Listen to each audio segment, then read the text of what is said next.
Good morning, everybody. I got some first thoughts for you on a Friday. Yeah, first thoughts about our gospel lesson, which is Luke, the fifth chapter, the first 11 verses. I'm sitting here in my nice, cozy house. The sun isn't up yet.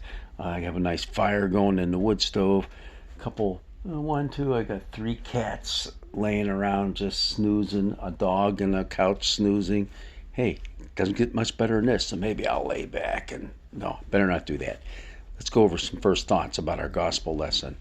Um, our gospel lesson fits together very well with our Old Testament lesson, which is the call of Isaiah, Paul's letter to the Corinthians, in which he just happens to mention his own call to be an apostle, and here in the fifth chapter, we have the call of the first uh, disciples of Jesus.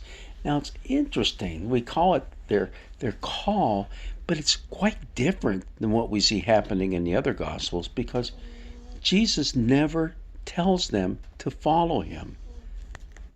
Think about that. In this call, read it for yourself. Luke, the fifth chapter, the first 11 verses. Jesus never tells them to follow him. And them meaning Simon Peter, James, and John. No, he announces to them that they will now be busy catching people. He never says, come and follow me. Now, he does say that later on to some of the other apostles, but not these first three. Quite interesting. And now these first three have had ample opportunity to already witness to what Jesus has said and has done, particularly his healing ministry. But it mentions prior to this that Jesus has done quite a bit of teaching of the people. In fact, that's what sets up the scene here. The people are pressing in on him. He's by Lake Gennesaret on the shore, and he sees Simon Peter over there and says, hey, let's get in your boat and go out a little ways so I have a little bit of breathing room between me and the people. And they do that. He does his teaching thing.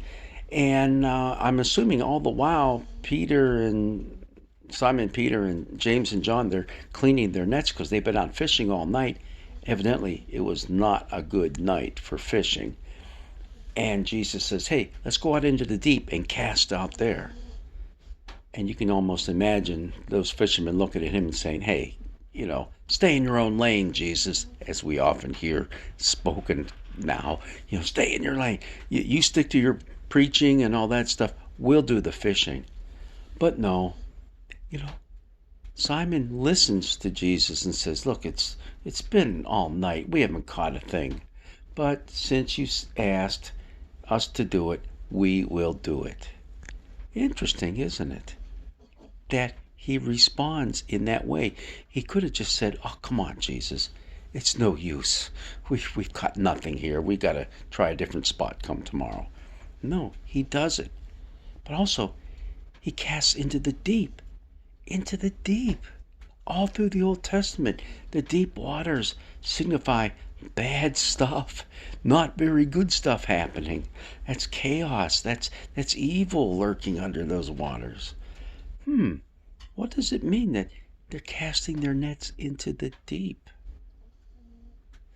What does that mean for us when we cast our nets of the gospel message into the deep? Where is the deep?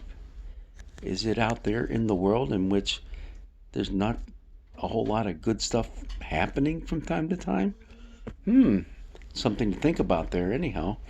And it was a miraculous catch, so much so that it was more than just abundant, it was super abundant. The nets were breaking, the boats were sinking. And think about this. When they came ashore, what did they do? They left it all there. I mean, this was bonus time, folks. This is the greatest catch they ever had in their lives. And they leave that to follow Jesus. Again, it says they followed him, but Jesus never asked them to follow them. He just simply made a pronouncement. Hey, you like what you see out there? Guess what? From now on, you'll be catching people. The other gospel says, I'll make you fishers of people. I'll make you fishermen of people. But here, he doesn't say that. You're going to go out and catch people. And it's different words used in this gospel. These words have the feeling of catching them alive, not catching them so that they die off and then you go and eat them. Cannibalism? Nah. But that whole image of fishing, because you catch the fish, bring them out of the water, they die, you take them to the market. No, you catch them. Another meaning for the word is to restore them to life, to bring them alive. That's kind of fascinating as well. Also, you have Peter, when he sees all this happening, what's his response? It's, go away from me, Jesus. Stay away. I'm a sinful person. Now, Peter has witnessed and heard Jesus teaching, witnessed his healings, his own mother-in-law. He saw Jesus heal. He knows there's something up in this person of Jesus, and now he recognizes that he's in the presence of something pretty special, and he says, stay away from me. I'm a sinful person. Who else did that? In our Older Testament reading for this Sunday, it's Isaiah. I can't take your word out there. I can't do it, Jesus. Or not Jesus, God, Yahweh. I'm a person of unclean lips.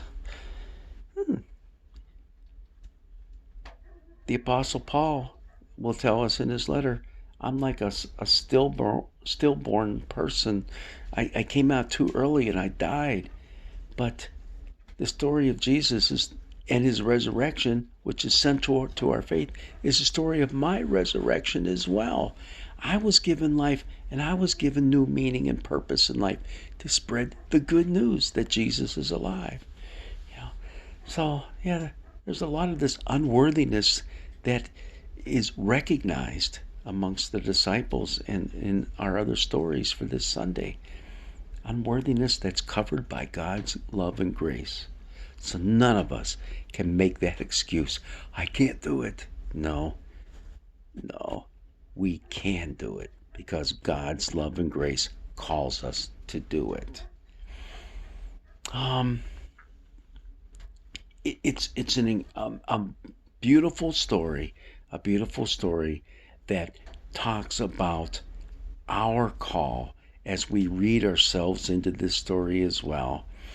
It gives us some courage, so to speak, to leave behind what we need to leave behind in order to follow Jesus.